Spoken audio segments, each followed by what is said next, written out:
So, all right, Coach, what I want to do is I'm going to show you a few clips.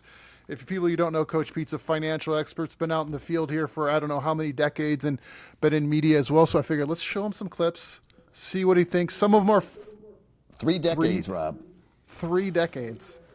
And so what I want your, some of these are financial clips, some of them are fun clips. So the financial ones will get, you're like, are they right? Are they wrong? Are they close? And then some of them will just sort of see if you should have worn a diaper before watching the videos. So, all right, here he goes. Here we go on the first one. Vacation. No. Brokies go on vacation. You're going on a business trip. What's the difference? A business trip, you can write the whole thing off on your taxes. A vacation, well, that's money out the door. I don't have a business. What am I going to write up? Buddy, no one said you had to have a successful business. It has to be legitimate, though. But let's say you're a travel YouTuber and you're trying to film content for your YouTube channel, right? That's a legitimate business. Yeah, you're not successful, but hey, 9 out of 10 businesses aren't. You could write the whole thing off. Now, if you want to learn more about this and increase your confidence IQ, you know where to go. Happy. Coach, how close is he? Well, he's got a mafia type voice, Rob.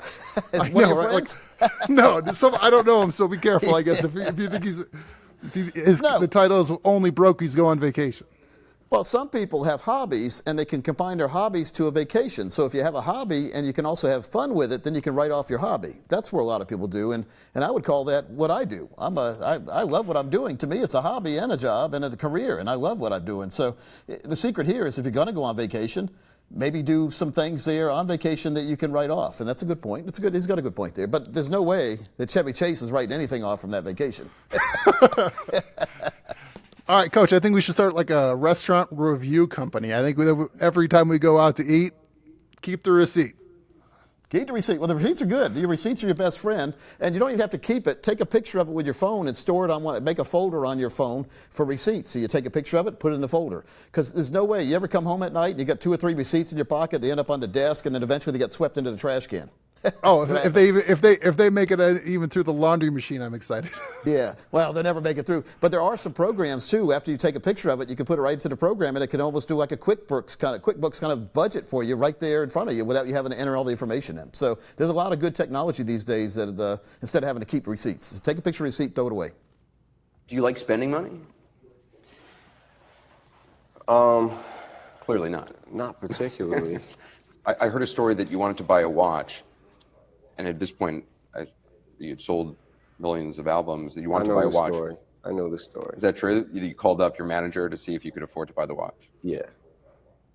I think it was a Rolex. Was it a Rolex?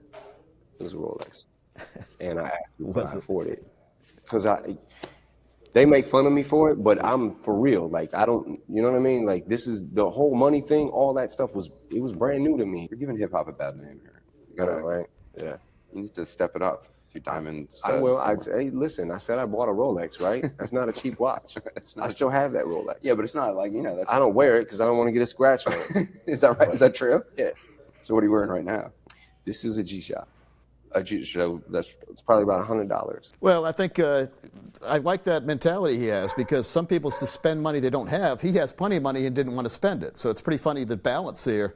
I think he could have bought probably a couple thousand Rolexes if he wanted to. And hey, by the way, Rolexes are good investments. If you don't wear them, you put them in a safe. Usually they're worth more than they were when you bought them.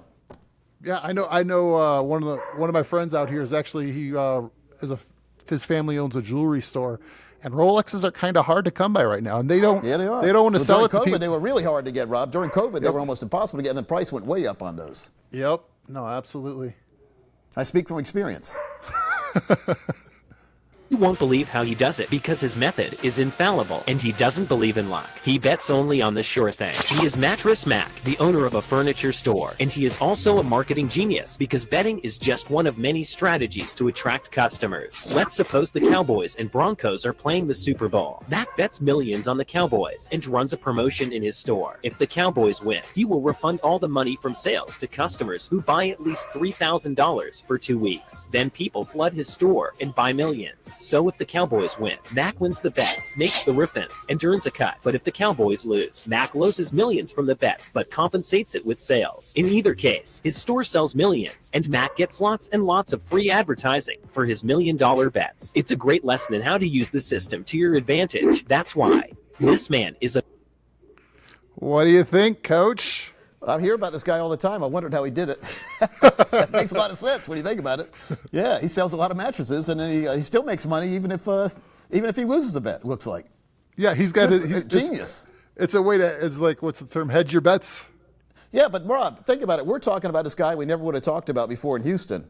We are. Everybody has news. How many millions of dollars of free publicity does he? He gets publicity like crazy, and we're still talking about him. The Super Bowl's been over 6 months now. Yep. No, absolutely. Or 5 months. Yeah, so it's pretty funny, isn't it? Hey, that's a good guy. That's a smart guy right there. Smart guy.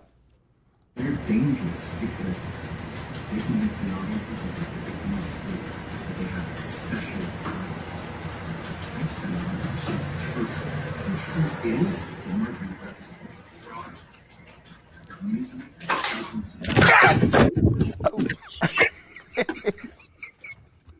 They're dangerous. Was that planned, you think, or is that that's a Florida State Seminole helmet behind there? Must be in Florida somewhere. Yeah, no, my wife and I were talking about that, where it's like if that was her house, she'd burn it down. It was coming through the ceiling right there, huh? Snake. Yeah, it's like how the snake's coming through the toilet, not the ceiling, though, like that. And then where'd it go? It looked like that looks like one of them drain plugs that comes on the top of the house to the bottom of the house that got sort of rainwater. What do you call them? Downspout. Where the snake eventually landed. So that has me a little baffled because it looks like it's inside, but when the snake got whacked, it looked like it was outside. So that's a like three-dimensional snake. That one I sent to my wife, and I was like, I hope she doesn't watch that before she goes to bed.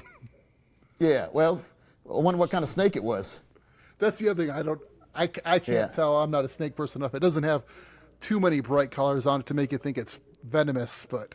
Hey, but who's the dude on TV, by the way? That's the guy that was distracting me. He looks worse than the snake.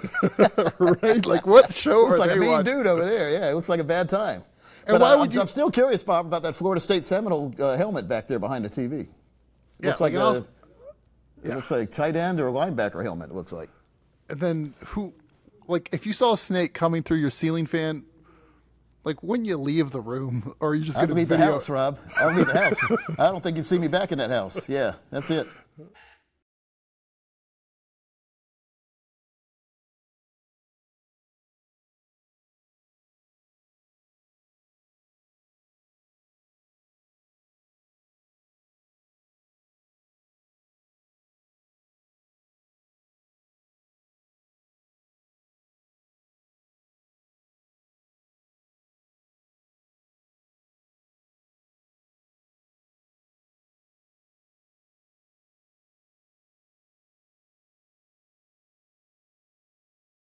No more.